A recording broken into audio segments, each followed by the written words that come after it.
are back for yet another week of Behind the Lens. I'm Debbie Elias, film critic, creator, and host of Behind the Lens. You can find my reviews and interviews in print and online columns around the globe, but every week you can find me right here at 11 a.m. Eastern, 11 a.m. Pacific, 2 p.m. Eastern Time on Adrenaline Radio, going behind the lens and below the line. And my trusty sidekick is here today. Are you not, trusty sidekick? Trusty, no, but I am here. Okay, the untrusty sidekick. I like that better. Brian is here. Hello, Brian. Good morning, Debbie. So we have a very fun show today. We've got two incredible guests. One whom I'm very, very excited to talk to. First of all, we're going to have actor JOHN D. Hickman with us. You may not know John by name, but I guarantee you, when you see him, you will know him. Started out acting in True Blood, became part of Joe Manganiello's Wolf Pack on the show. Moved through several other TV shows and is on the big screen. Right now, he's on the big screen and in limited release, and then also video on demand and soon DVD and Blu-ray with Pierce Brosnan in IT. He's in King Cobra with James Franco. November 11th, he's got another film coming out, Welcome to Willits with Dolph Lundgren. A pretty nice resume that we're going to talk about. And at the half-hour mark, very excited to have this director with us, Brian J. Terwilliger. He has a new documentary out, Living in the Age of Airplanes. This is a must-see, absolute stunner. It is available tomorrow on DVD, Blu-ray, iTunes. There's a soundtrack composed by James Horner that is beyond stunning. That is also available tomorrow. And Harrison Ford narrates the documentary about airplanes. How perfect is that? So we're going to talk to Brian at the half-hour mark about this spectacular documentary and all of the bonus features that you're going to find on the DVD and the Blu-ray. And, we might hear a little bit more from my exclusive interview with Jeffrey Dean Morgan. But, so what's been up, Brian? Last week, I think was my first week back, right? Yes. Yes, because I didn't get to tell my story, so I went up Northern California. Yes, tell your story. Nothing happened. That was it. That's exciting. Well, no, I got lost in San Francisco, which was cool. If you guys live in Los Angeles and have never been to San Francisco, just close your eyes and pretend it's San Francisco, and that's basically it. If you're in Los Angeles, it's San Francisco. The only difference is that it's just a little bit colder. I was a little disappointed by that, how Los Angeles it was. There wasn't too much of a difference, but I had a great time. I met a lot of friendly people. And I definitely missed the program. I was going to call in, but I was in such a shoddy area. I didn't want to call the dog. And I've been up to San Francisco several times when I've been up there for Pixar. Yeah. And, yeah, cell service is spotty in some of the areas. Especially when you're driving back home. There's, some areas where you just completely lose service. Well, I do not use my phone and drive. Well, no, neither. Well, I was passenger, so I don't drive. Oh, well, yeah, okay. I don't drive. Well, I do drive, but in this case, I was the Chewbacca of the trip. I was misguiding everybody with my inability to tell the difference between left and right. Because if I say left, you got to watch where I'm pointing my fingers, because sometimes I'll go left. So you're one of those people that I despise on the roads. Yeah, I'm bad. I'd rather have a Google Voice or Siri leading you, because they're more reliable than I'll ever be. That's pretty scary, Brian. It is. It's terrifying, because I'm the one that I don't get lost. I just give bad directions. That's it. You give me somewhere to go, I'll get there. I'm great at finding locations. It's just I'm bad at giving directions. I remember I remember this one time in particular. I think it was with you, or with another program. I think it was with you though. No, it couldn't have been with you, because you don't have that many people come in, because you're nice. You don't make them drive out to. No, I do not. I do not make people drive to Whittier unless they really want to come to Whittier. Yeah. This one show, one time they had a guest and they handed me the phone. They're like, "Well, they're on this street. On this street. Can you guide them?" And I was like, "Sure." I was like, "Do you see the McDonald's?" And they're like, "I think we drove by." And I was like, "Yeah, there's a couple McDonald's in the area, so that's not gonna help." That's how I give directions. Landmarks. That's the best way to do it, but the problem with McDonald's, that's not a good landmark. there's too many of them. There's too many. Well, if you've never been to Whittier, then you don't know necessarily what landmarks are coming up either, which is the issue. So you need to have some kind of a general idea. But while you were on your trip, and then this past week, here I was sitting there with Benedict Cumberbatch and Tilda Swinton.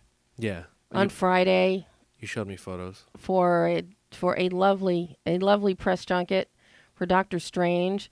You're going to get to hear some of my exchange with Tilda either next week or the week after. Doctor Strange opens November 4th, and let me tell you, since the review embargo lifted, I can honestly say publicly now, it is the best origin story of the Marvel Cinematic Universe, and the special effects. Scott Derrickson, director, has taken this to new heights. It really pushed the envelope with new technique and new ways of using the luminescence of light. So you're in for a real treat when Doctor Strange opens on November 4th. But as I said, either next week or the week after, we're going to hear some of my conversation with Tilda. And also, Saturday, Mel. Oh, yeah. Mel. Right. Yeah. Mel, yes. Gibson. I have been a diehard Mel fan. Of course, not the same franchise. We first met on Lethal Weapon, as a matter of fact. In 1983, The very first Lethal Weapon. That's a good movie. And Hacksaw Ridge. This is the best picture of the year, hands down. There is nothing coming up that I think is going to top it, at least for my money. When you look at the production values, the editing, the sound design, John Gilbert's editing is just off the charts. It is insane, the acting. And Mel is a big proponent of doing everything practically in camera when he can. And here again, there's new technology that came into play, a bomb box that now allows explosions. It now allows actors to be within 4 feet or so of explosions. So instead of green screening, they can actually be that close, so you're getting a visceral, real reaction when things explode. And in a movie that is set on Hacksaw Ridge during World War II on Okinawa, explosions are what it's all about. But it's an amazing story. We're going to talk more about that in a couple weeks, and it also comes out on November 4th. So, guys, mark your calendars now for November 4th, because it is going to be a blockbuster weekend for movies. I'm just thrilled with both of them. I was going to mention, if you only consume the program audio-wise, you should check out the video, because some of the Doctor Strange stuff, as well as the Hacksaw Ridge stuff that you have on the desk, is awesome to look at. Yes, our lovely tablescape. I'm very excited. Thank you, Marvel and Disney, for some swag again the other day, and I'm very happy I got the Doctor Strange Marvel Legends series. Yeah, I was looking at the back of the box, and they have the astral projection of Doctor Strange, which looks just as cool. Yeah. Which I love merchandise. If anything, like I've said before on the program, I love when Disney. I love that Disney has a ownership of properties like Star Wars and Marvel, because the abundance of these products for these brands, it's everywhere, and I love it. I think when people give Kiss a lot of slack for putting their merchandise on everything, I love it. Gene Simmons, one of the smartest businessmen around. Give me everything Marvel. Give me Captain America shoes. Give me, which I saw at Disneyland. Give me Spider-Man Mickey Mouse ears. And you know what? I'm not going to tell you what I'm going to get you, but I saw some pretty good Rogue One stuff at Disneyland. They're starting to roll out a lot of cool merchandise for Rogue One, and I saw something where I was like, Debbie has to have this. Okay, well, everybody, all our regular listeners know, when it comes to merchandising, not only is Brian up on the Star Wars, the Rogue One, the Marvel merchandising, Blu-rays, DVDs, he knows where to get them on sale or for the cheapest amount of money. And I think I showed you that trait not too long ago, and you were like, how do you know all this? And I spend a lot of time looking at items and waiting for them to drop in price, which is probably why I don't have good grades at school. But so guys, we're coming into the holiday season and gift purchasing. You want to check out Behind the Lens every week, if not live on iTunes or on moviesharkdoubler.com or on adrenalineradio.com on the live archive. You want to check it out just to hear Brian's shopping pricing tips for the holidays. Yeah, and it'll generally be about Blu-rays. And then also, we do I just loaded it up right now, so I remember. Yeah, well, we've got to take care of this. We've got important business here because the countdown Yes. is getting ever closer. It's getting caliente for my Spanish listeners out there. That means hot. It's getting good. I've been telling people that it's 52 days away about like 60 days ago. Well, you better let people know what it is we're talking about. Well, Debbie gives me the opportunity, and I'm gracious for the fact that she does let me jump on the program and speak about one of my favorite trilogies as well as just entities in the world, Star Wars. One of the best things to ever happen in the last 40 years. Probably the next one, the Doors conception. But other than that, the Star Wars is the best thing that ever happened out of before I was born. And like I said, I was telling people that it's been 52 days away, and today we actually hit the 52 mark. 52 days. 52 days for what? For Rogue One, a Star Wars story. 52 days, 12 hours, 48 minutes to go. I you sent me a link that people are already lining up for Episode 8. Mm-hmm. Rogue One is not falling behind on the Episode 8 hype, because Rogue One, I was at Walmart not too long ago, and they have displays up of they have television sets set up outside the toy section, and they're playing Rogue One trailers. this 5-minute promo of them filming the movie, and I stood there and watched it like maybe 2 or 3 times while my girlfriend was picking out makeup, because it's right next to the toy aisle. And yeah, well, when women start picking out makeup, you could stand there for an hour. yeah, no, with her too, I can stand, but it's a couple days I could be out there. I might as well just be in line for Rogue One, but the time she's done picking out her makeup. But Rogue One, a Star Wars story, is coming out. That's 52 days, but Episode 8 is so close right behind it. It's 416 days, 12 hours, and 47 minutes to go until Episode 8. Now, what day does Rogue One release? December 16th. Okay, Yeah. and what day does Star Wars Episode 8 release? Next December 15th. All right. So of next year. Of next year, yeah. Next year. 2017 is the release of Star Wars Episode 8, and then Rogue One comes out Friday, December 16th, 2016.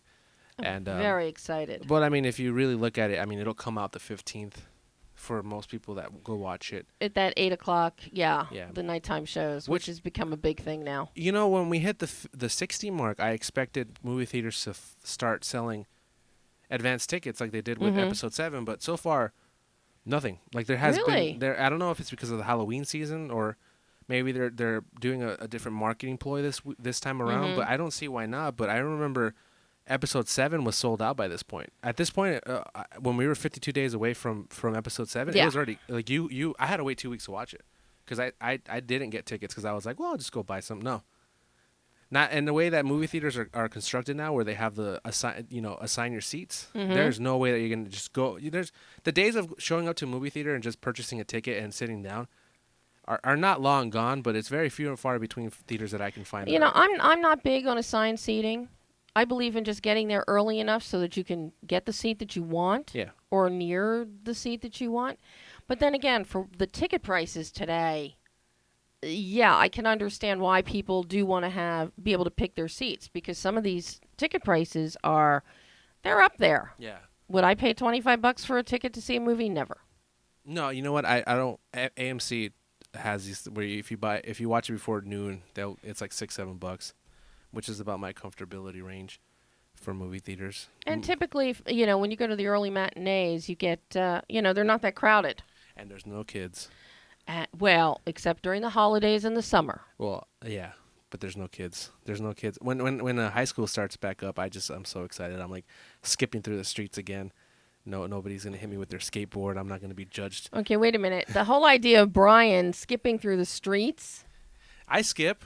You should see me. You know what? I skip. It's tradition now. Whenever I do something for the first time and I start doing it more and more, I have to do it, or else I feel like bad stuff's going to happen. Every time I get in line for Winnie the Pooh at Disneyland, I have to skip through the line. Okay, well, that is Winnie the Pooh. Yeah, so I skip through the Winnie the Pooh line. And people that work there kind of know me as the guy who skips through the Winnie the Pooh line. If there's not a lot of people, obviously, if there's kids around, I'm not skipping, because I'm a big guy. I can probably hurt somebody. And we hear the phone, and I'm willing to bet that once Brian answers that phone, we're going to have the talented JOHN HICKMAN on the line. So, is that who we have? He's making faces at me.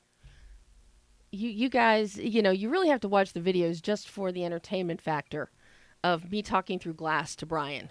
But yes, we now have joining us live is the wonderful and talented John Hickman. Welcome, John. Hi. Thank you. How are you guys doing? Oh, just fine. Welcome to Behind the Lens. This is a real treat to have you. Oh, the pleasure's all mine. I mean, you have quite a storied little career going on for yourself right now. A little bit. It kind of started kind of crazy, and it's been pretty much nonstop since then. Well, how in the world did you even come to acting, and for one of your first roles to be True Blood? That is the very, very a lot of luck. My phone is. I'm getting some feedback. I did a fundraiser for LA Children's Hospital a few years back, and the Alan Ball, the show's creator, donated a featured walk-on role, and I was a huge fan of the show, and I bid on the experience and got it, and flew out to LA, did the show, had an amazing time, and as a gift, I sent some of the production people a couple of cases of wine. Said, "Hey, thank you. I had a blast. It was so much fun." And they invited me back for an episode on season 5. Well, flew out to LA for an episode on season 5, and got to work with Joe Manganiello and Sam Trammell, and we shot this really, really cool scene, and it got cut from the episode, so they invited me back again for season 6, and I got to be a werewolf. Now, how for newcomers, new actors, young, older, character actors, how exciting is that to get to be a werewolf? It's awesome. It is really cool. I got to work with real wolves, which was nothing like I'd ever experienced before. It's quite intense, and if you're not in the particular shot, they make the other cast and the crew. You have to go what they call on lockdown. So there's one scene in season 6 where it's just me and this just enormous, beautiful wolf. Oh, it's crazy. And it's a real one. It's not like the Twilight movies where we got CGI ones. No, it's all real. And we actually had to attend a wolf safety course because it's just, really, truly, it's just you and the wolf.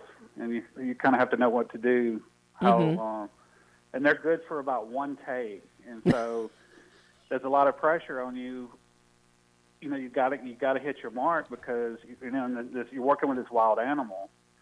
And that was one of the things, they would let me bring a friend to set as long as there weren't any wild animals. So I couldn't have my wife at the time. She couldn't be there because of the wolves. Wow.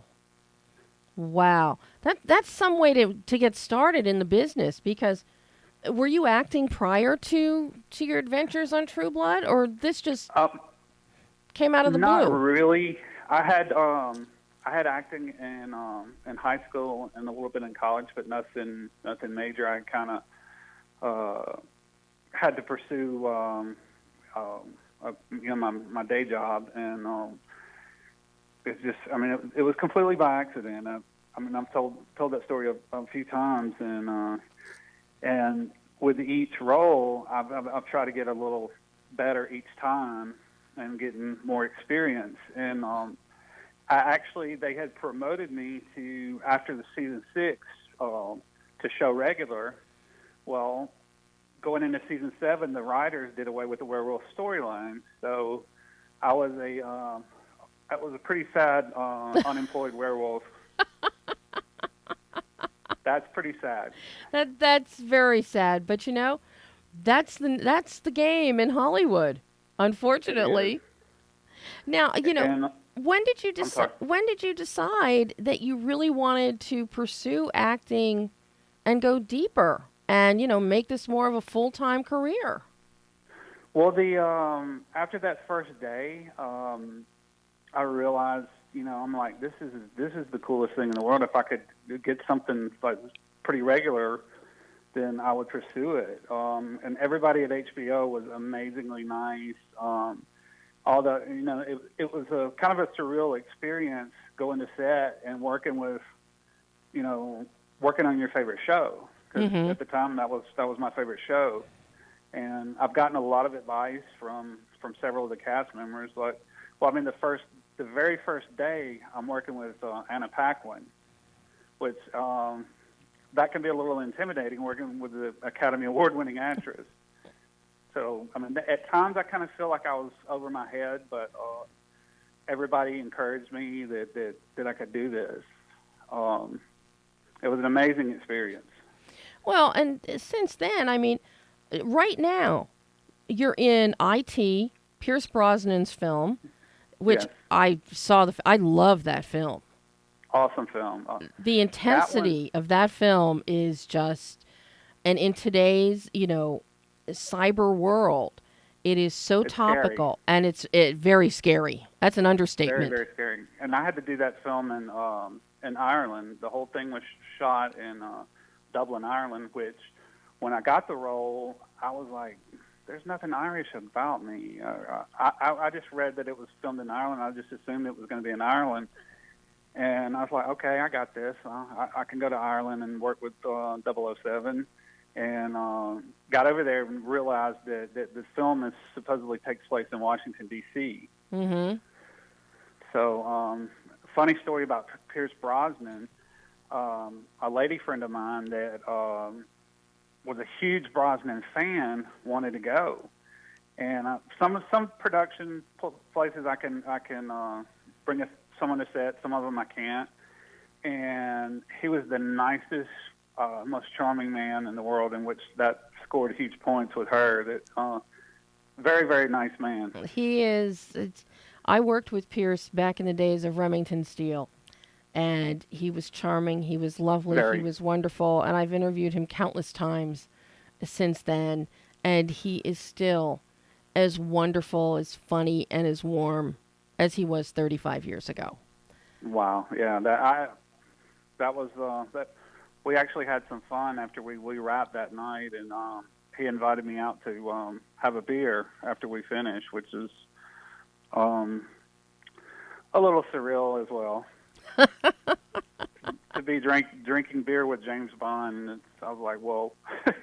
But you move on from that, and then you're with James Franco in King Cobra. Yes, that was an incredible opportunity when I got that role. Anything with James Franco is an incredible opportunity. Yeah, he is so intense. He has a work ethic of not like anyone I've ever seen. And with each of these projects I've gotten with him, I've just tried to sit and learn. He's just so amazing. It blows my mind. Well, because you've got King Cobra, which is out now, along with IT. Then you've also got coming up The Vault with Franco and Francesca Eastwood. Are there other Are there other Franco projects that you're doing as well? There's actually two more that we've completed. Oh my one gosh! Called Blood Heist, which was probably my biggest role. I've got several scenes with him, and it's going to be it's an amazing movie. And then Blood on Wheels. We all shot those in Ohio, and then there's another project that I might be working on with him that I think it starts in December, but I can't talk about it just yet. Yes, anything you don't talk about what you can't talk about, because then you won't have the job. Right. But November 11th, we've got you Welcome to Willits, and you're in that with Dolph Lundgren. What's going on here, John? What's going on? I wish I could explain it. It's just a real good friend of mine who's produced a lot of these movies, Sean Sangani, with Triple S Entertainment. He's really, really amazingly helped me out and has given me guidance, and he's been in the business a long time. Willits was I've seen the final cut. It's really, really intense. I got to work with Garrett Clayton again, who was in King Cobra, Mm-hmm.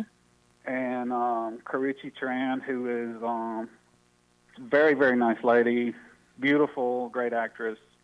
That was a lot of fun. Willits is intense. And then you've got a horror movie coming up too, The Harrowing. Yeah, The Harrowing. Shot that. Actually, I shot that one back to back with Blood Heist and Blood on Wheels. I had 3 movies literally back to back. And then The Harrowing, Michael Ironside is. I was a big fan of his growing up. From Top Gun and the show V. Mm-hmm. Got to work with him a little bit. It's been an incredible run. I mean, this is, I know that there are probably young actors out there listening to this, and they're like, what? What? Are you getting a lot of these calls and these roles through referrals? Are you going out on auditions? Are you seeking them out? What's happening with you? Because, character actors can have, a longevity for performing, unlike most other, leading actors and Right. actresses who have, more or less, many have expiration dates. Character actors never seem to have an expiration date. That's true. Almost all the characters that I play are kind of bad guys, except for King Cobra. I was just that was a small cameo, but for Blood Heist, Harry he's a bad dude. So, and that's I'm kind of getting locked into those particular characters. Do you which is like fine. do you like playing those? Because I know so many actors have said they like playing the darker characters because it gives you more to work with emotionally. It really, really does. One of the actors, I'll tell you the story about The Harrowing. When I got to set, after we had done 2 or 3 takes, it's kind of a gunfight sequence, and one of the other actors said, "Man, can I talk to you for a minute?" And I was like, "Oh gosh, what am I doing?" I'm always paranoid that I'm doing something wrong. And I said, "Yeah, sure." I thought he was about to yell at me, and he's like, "I just wanted to tell you when first time I met you, you got to set. I really didn't think you could pull this character off because you're like the nicest guy in the world, and it's like you just flip the switch and become this maniac." So I was.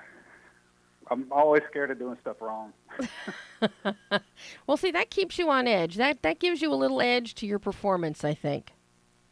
Yeah, it really does. It does. I'm ready for these other films to start coming out. Welcome to Willits will be debuting at the New York City Horror Film Festival on the 11th. So, kind of excited about that. I've done a little TV besides True Blood. Well, didn't you do Vampire Diaries or? I did, and I've gotten hooked up with some of the production people there. I did the originals first. Mm-hmm. They were needing a werewolf, this kind of werewolf leader for this wedding, and it films in Conyers, Georgia, which is about a 3-hour drive from my house, which was awesome. And then once I did the originals, something came up on a little cameo on the Vampire Diaries, which my daughter is a huge fan of. I thought, I'm finally going to impress my kid. Dad scored some points. So what is it about with this great career shift now? What is the greatest gift that acting gives you that keeps you wanting to pursue this even more? I would have to say probably the final product that when you see on the movie screen, and because you never know how any of this is going to turn out, and to be acknowledged by your peers, like James Franco telling me, "Hey man, good job," and I was like, "Okay, James Franco just told me good job." That goes a long way. But yeah, just to be able to do a few movies here and there, and get to meet a lot of people. I've tried to spend a lot of time with a lot of the extras on some of these, because that's basically where I started, was as an extra, and talking with some of these young actors, and giving them encouragement, and just they're coming to me for advice. I was like, well, I've only been doing this a year. I don't really know, but Yes, this resume in a year. I mean, come on, John. This is amazing. Amazing.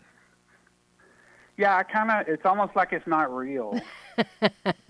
It's like I'm pinching myself. I'm on your radio show now. That's a big deal right there. Oh, well, it's my pleasure to have you on the show. Oh, the pleasure's all mine. I'm going to make Mitch have you come back on the show. You know that, don't you? Awesome. I would love to. Mitch and those guys over there have done wonders for me, and I really appreciate it. Big time PR.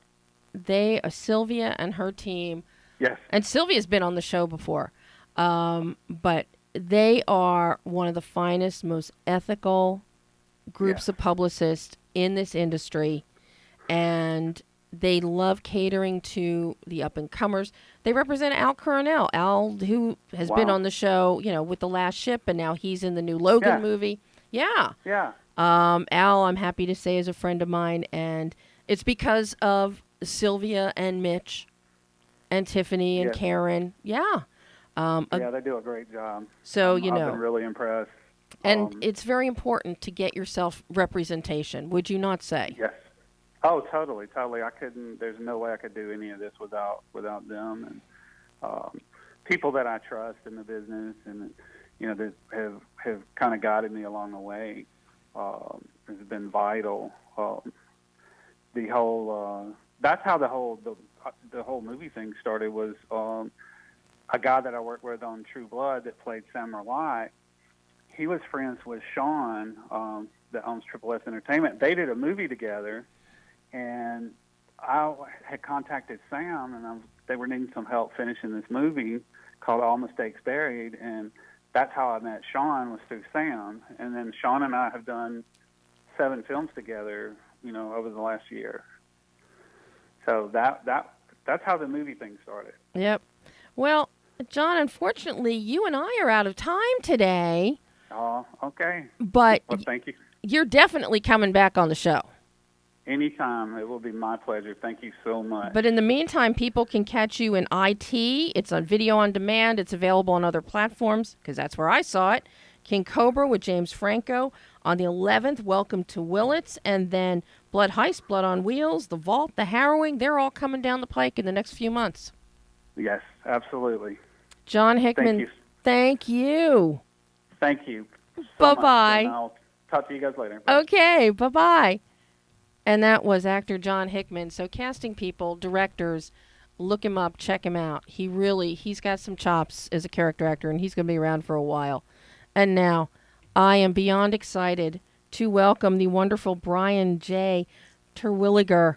Hello, Brian. Good morning. How are you? I am beyond thrilled to be talking to you after watching Living in the Age of Airplanes. Oh, fantastic. I was mesmerized. I was swept away.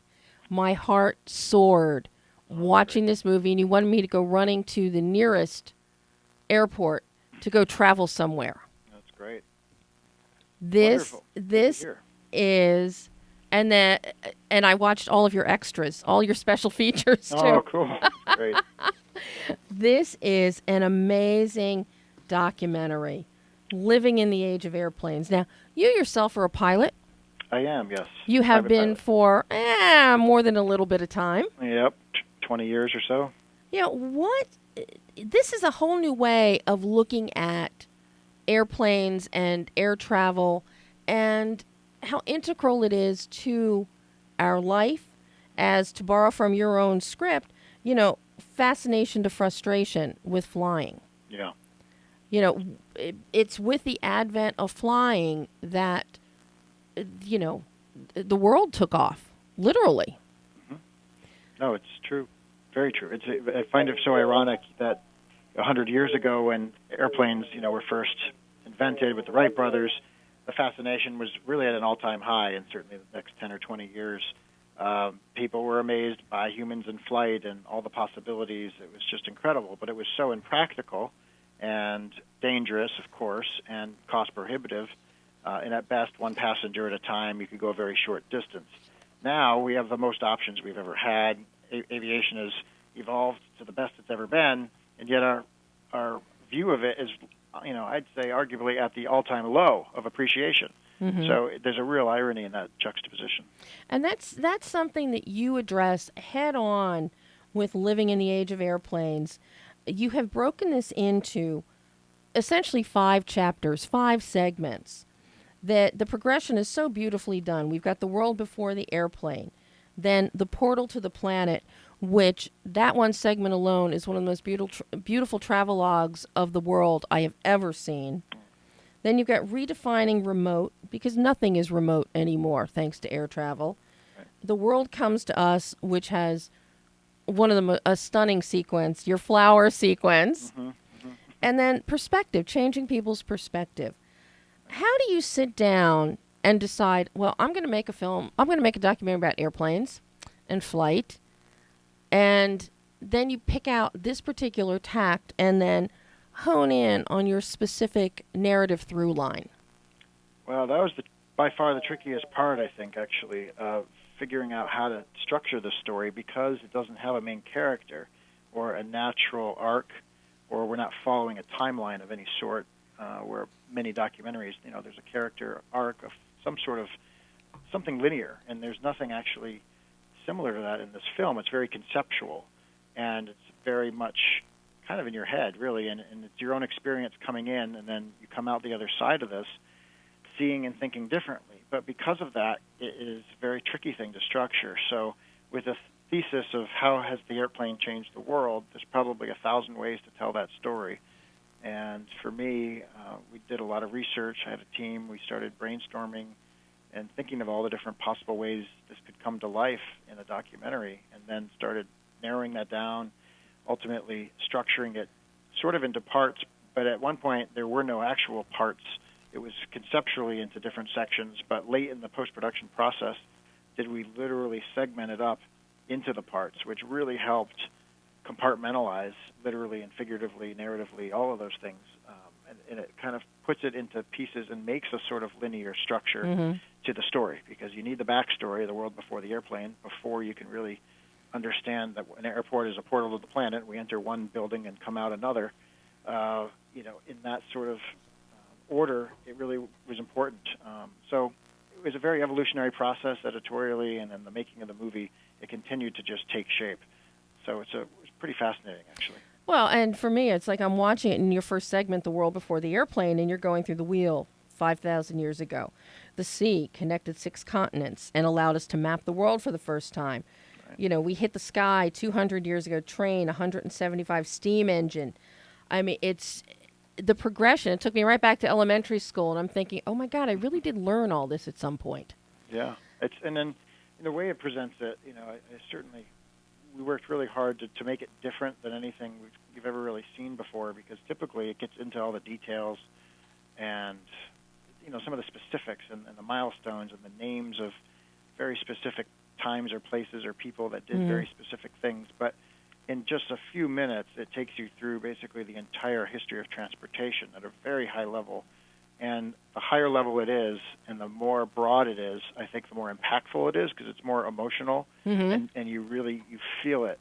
It's not something you take away and in this year, did you know in this year this exact thing happened? No, it's not that. It's really putting into perspective in that 200,000-year timeline that illustrates it. You really see through a new lens the actual newness of something that actually feels old, and that is really one of the most important things to take away from it. Oh, I mean, it's so comprehensible and so cogent, because, okay, you can grasp 5,000 years ago we got the wheel. Okay, Christ was born, 2,000 years ago. It gives you great, right there you've got perspective, BC and AD. Sure.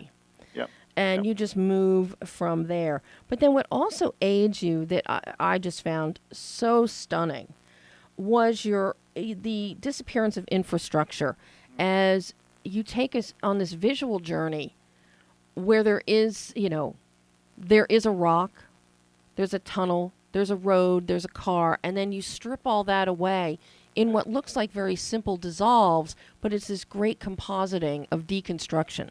Mm-hmm. Yeah, that's great. It's was a really cool way to show the obstacles of the Earth just inherently, how difficult it is to get from two places between, let's say, Los Angeles and New York. The amount of infrastructure required, even now. If you were to really drive a car and see how many times you're going over a bridge or one road goes over another, or dirt was put in to level an area so it was flat for a road. There's constant, and how many tunnels. It's just this constant struggle of the obstacles to get between 2 points. But all this infrastructure has already been made. But that's the only way we get around, is all of this has been done. And you forget to get through to the other side of the mountain that there's all this infrastructure. Before, you were walking over that. But then the airplane sort of puts all of that behind, and all you need is infrastructure in New York and Los Angeles, and that's it. There's nothing in between. A mile of runway on either side, everything in between becomes irrelevant. So, yeah. But, that is all. The deconstruction is just absolutely beautiful. The train, I was particularly moved by the train tracks. Mm-hmm. Oh, cool. I was actually in Kenya. It was very difficult to find train tracks that we could make disappear like that in a wide open area, because many train tracks or areas where there are train tracks are in. It's just really hard to find for some reason. It seems like it'd be easier, but there's always buildings or power lines or something right around train tracks, no matter where we would go. And so we found this really cool spot in Kenya where once the train tracks disappear in our visual effects shot, it's just like a field. It was awesome. Yeah, it's just the simplicity and the elegance of it. And it just strikes you because, and adding to that is, of course, James Horner's scoring behind that, which just helps. But, you mentioned Kenya. So this is truly, you really celebrate the whole idea of flight and travel and airplanes, because you went to 95 places, 18 countries, you hit all 7 continents. Right.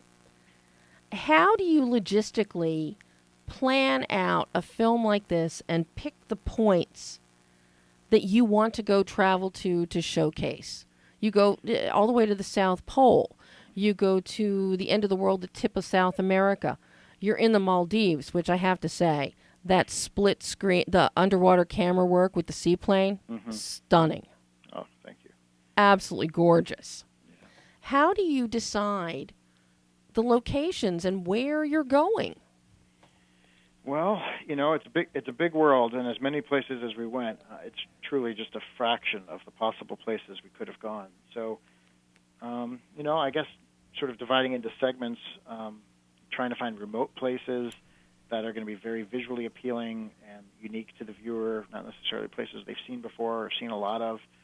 The Maldives and the South Pole are 2 of those very remote places where the airplane is critical to getting around, and they're just not things I knew a lot about or have seen a lot of material on before. So that's how those were chosen. And then let's see, for like ancient civilizations, we went to 4 different ancient sites and 4 different continents. It was important that they were completely far away from each other and separate continents. So we chose Rome, Chichen Itza, Cambodia, and Egypt. And so, a lot of it was just, we only have one story to tell. The thing is less than an hour long, and sort of geographically looking at a map of the world, really, and how to tell this story. And there's many different story points that could be told in different places, but where would it make the most sense for this to tell the broadest story possible?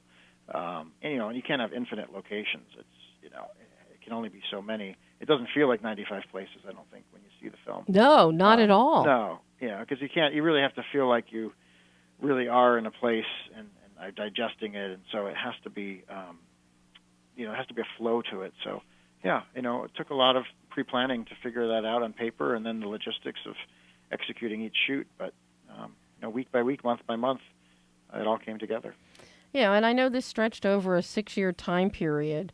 You were shooting for what, four of those years? Closer to 2 in the actual shooting part, but the pre-production was on the front end of that, and then post-production for a while after, a couple of years of editing. So it stretched out to full time for me, just over 6 years. And I think it bears noting here that you use the same camera. You use the Alexa, the seventh one ever made. Yep. That was your camera traveling all over the globe. Yep. Before it was, the weight has been reduced somewhat since you were doing this. You might get away with no extra baggage fees if you were checking it in the plane now. What led you to the Alexa?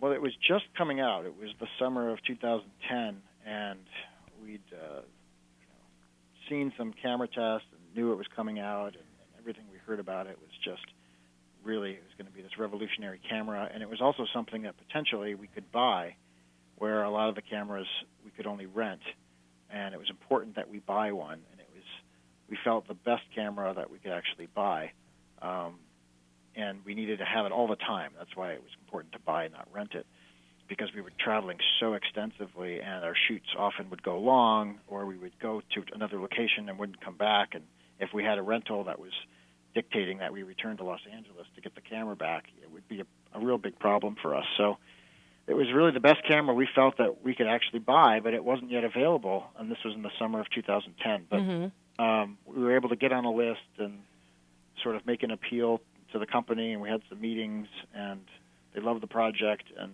somehow, before you know it, we were one of the very first to have it, and it was absolutely fantastic to have that camera. And of course, the film looks amazing. And of course, hand in hand with that camera, you've got two of the finest cinematographers around working with you. Yep. You've got Andrew Woroszewski, and for those that may not know, Andrew has been DP on Dancing with the Stars for a number of years. Yep, he has.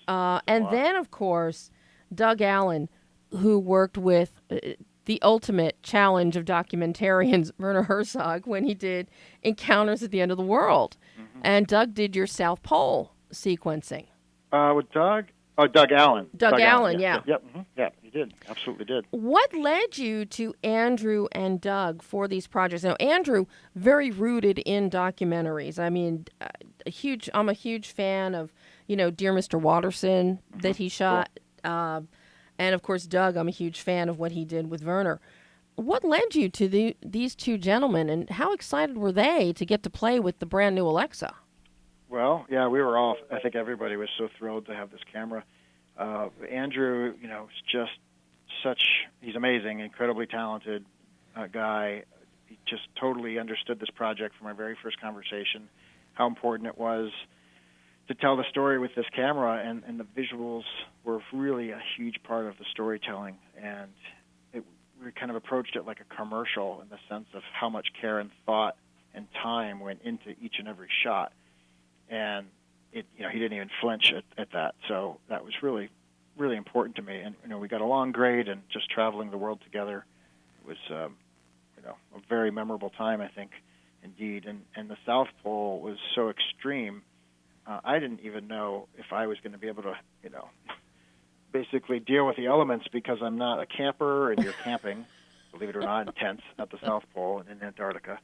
And it's so cold, negative 40 degrees. It's almost 10,000 feet elevation, pretty extreme conditions. So because I was sort of new to all of that, and Andrew also had not had any experience in those conditions, and only two of us could actually get there, just limitations logistically getting down that far, we researched Doug and found him, and he has the experience of getting to Antarctica for, I think, 30 years in a row, 30 summers. He has filmed some project in Antarctica, and just, we needed to bet on somebody, and in case I or Andrew, couldn't hang in those conditions, we needed somebody that was like a sure thing.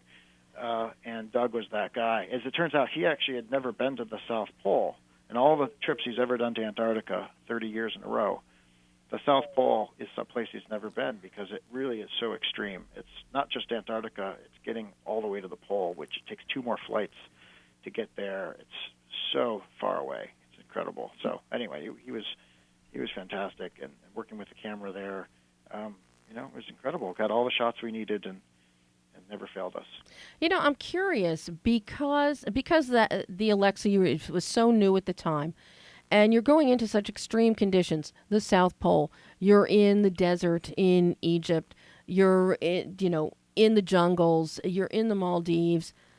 How did the camera hold up? Were there any considerations that you had in terms of sand or cold? Because I know with so many types of equipment, the elements impact the equipment that you're working with. Yeah, we actually had, I think there was a freezer, it was somewhere in Long Beach or San Pedro, where it's like a fish freezer, I think, where they actually, I guess when stuff's coming from off the ships and they need to freeze it, it's like the coldest freezers anywhere in Los Angeles, and I think they're negative 20 or negative 30 degrees. Basically the coldest possible environment you could do a simulation in. So we brought the camera in there to see how it would work. This is before we ever went to the South Pole, because none of the actual testing of the camera ever pushed it this far. And it was fine. Everything worked. So we knew that it would work, and nothing would stick, or the components wouldn't freeze, or the camera wouldn't somehow just stop functioning. So we did. That was the main weather testing we had done. As far as the hot places, dust and sand, the cameras are always protected with different things that wrap over them. So there was always precautions made. Nature photography, I mean, that stuff happens all the time. Sure. You just got to be really careful. And the biggest thing is when you change lenses and making sure no dust gets into where the sensor is. That's one of the biggest concerns. But that's pretty much, we're always really aware of that. So it's always done in the car or the most sterile environment we can do it in. What lenses were you using to shoot this? Ingenue was the glass. I think 24 to 290 was our primary lens, but we also had a couple wide-angle lenses, prime lenses. So I think we always had at least 3, if not 4 lenses at all times with us. But the most versatile was the 24 to 290. Wow. Yeah, I figured you had some primes thrown in there. Yeah, we did. And for a lot of the wide-angle stuff or all the underwater stuff, those were all wide angles. Yeah, and again, the underwater stuff is just breathtaking. Oh, thank you. It is breathtaking. And of course, we've got Harrison Ford narrating this. It's like you do a baseball movie, you want Kevin Costner narrating. You do a movie about flight, you want Harrison Ford. Yeah. Any arm twisting involved there to get him to do this? Well, I was very fortunate because my first film was on aviation as well, and it was much more pilot-focused and about the romance of flying and why aviators love to fly and what that passion is that everyone seems to share that loves to fly. That was your 1-6 right 1-6 right about exactly. the Van Nuys Airport. That's the one. Yeah. So Harrison had seen that, and we had sort of met in the year or two after and had been acquaintances since. And so when I had this film coming around that I needed a narrator for, I had him in mind and wanted to just see if it was something he'd be interested in. So finally the day came when I was ready to show him a cut of it. It had a temporary narrator in it at the time. And so, within just a few days, I think less than a week actually, of reaching out saying I'd love to show you this cut, I was at his place watching the DVD or the Blu-ray with him, and he totally connected with it and understood exactly what this was and what it could be, and he felt he could contribute and pretty much said yes on the spot. So I was very fortunate. There was no arm twisting at all. It was great. Yeah, so how do you sit down, and you and your editor, Brad Besser, how do you actually sit down and tackle 260 hours of footage? Oh, man, it was a lot of footage. I mean, it was tough because we had sequences that, Brad was actually assembling a lot of temp sequences, and rough cuts and assemblies, things, different versions, different ways that different locations could sort of tell the story they were trying to tell, and then we kind of get through it and look at a lot of it was actually ended up being done on paper as well, because there's just so much material and so many ways to conceptualize and put together through these visuals the different types of ideas that we want to convey. So they were just it was actually really overwhelming because it was basically endless options. We have so much footage, 260 times the amount of footage that the length of the film is. So it was really, really a puzzle, I would say, because pacing, because when it comes down to even when you have the different sequences and the different topics and scenes that are going to ultimately make the film and put together the story, then you have to pace it, and finding the right pacing and putting the right scenes in the right place that are putting the right story elements in the right order, but you're also always concerned about just the pacing of everything. So it was a constant dance, and you change one thing and it affects something else. We never had the fallback of that linear story where it was obvious that you have to include this or you have to exclude that. It was something that was at every single turn, yet almost infinite options. Well, and of course, what helps with your pacing also is the cadence and rhythm of Harrison's voice, but also James Horner's score, which the best word to describe it, it is a titanic score. Oh, wow. Thanks. It is, and the fact that he was also a pilot, yeah, I think just makes it even more bittersweet and poignant that he is the one that scored this documentary. Yeah, he really knocked it out of the park. He like Harrison, really believed in the film and understood its message and the power of its message and the importance of what the movie's trying to say and how important the music is in that story, where a lot of times I think the music plays a supporting role, or sometimes music plays a very minor role, and maybe that's how it's supposed to be in certain films, but in this film it's not supposed to be that way. It's supposed to be right up front, and it tells a big part of the story. Between the narrator, the visuals, and the music, that's pretty much what you have. Those three things kind of work in concert together, and they all play very strong leading roles, and I think he enjoyed that part very much, to have the music. And I think it's so integral. I think it shows most in your sequence of Flower going from Kenya to Alaska. The music there really sets the pace, and you really feel the urgency of time and why you need flight to carry out the mission of delivering Kenyan roses to Amsterdam to then get shipped to FedEx in Memphis. Thank God there was no bad weather, because FedEx shuts down when there's bad weather. And then to get it up to Alaska. So the music was just so key. So key. Yeah, it really was. And I'm so excited that your soundtrack for this is available tomorrow along with the DVD and Blu-ray. I know. The day has come. October 25th, it will all be available. I mean, I am so thrilled because, as I said, I went through all your special features, and this is something I can't encourage people enough to get this DVD, get the Blu-ray. You can look at it on iTunes, but I got to tell you, this is something you're going to want to go back to and look at time and time again, and look at all these special features, some of your behind-the-scenes stuff, some of your VFX, and, of course, the beautiful recreation of the biplane sequence from Out of Africa. Oh, cool. Yeah. Brian, this is just, I am so in love with this documentary. Oh, that's wonderful to hear.